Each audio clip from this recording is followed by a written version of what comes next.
6 এপ্ৰিল ৰবিবাৰৰ দিনাখন ৰাম নৱমী উৎসৱ গোটেই ভাৰতবৰ্ষতে উলহ মালহেৰে পালন কৰা হ'ব আৰু এই ৰাম নৱমী উৎসৱ প্ৰত্যেকজন হিন্দু সনাতনীৰ বাবে এক ডাঙৰ উৎসৱ। আজিৰ পৰা প্ৰায় ৭,০০০ বছৰ আগতে এই নৱমী তিথিৰ দিনাখনেই মৰ্যাদা পুৰুষোত্তম শ্ৰী শ্ৰী ৰামচন্দ্ৰৰ জন্ম অযোধ্যা নগৰীত হৈছিল। উক্ত দিনটোত ভগৱান ৰামক বিধিসন্মতভাৱে পূজা কৰিলে জীৱনত চলি থকা বিভিন্ন সমস্যাবোৰ নাইকিয়া হয়।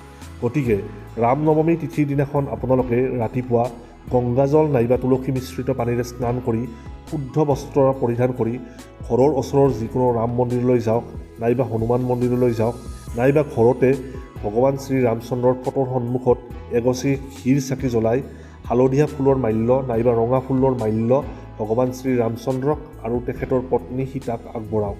ইয়াৰ লগতে চন্দনৰ ফোঁট লগাব পাৰে।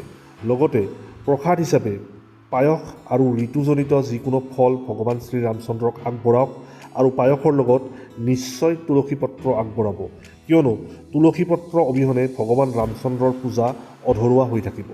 ৰাম নৱমীৰ উক্ত দিনটোত ৰাম ৰক্ষা স্তোত্ৰম মন্ত্ৰভাগী অৱশ্যেই উচ্চাৰণ কৰক, তেতিয়াহ'লে জীৱনত বিভিন্ন সুফল লাভ কৰিব পাৰিব। জয় শ্ৰীৰাম।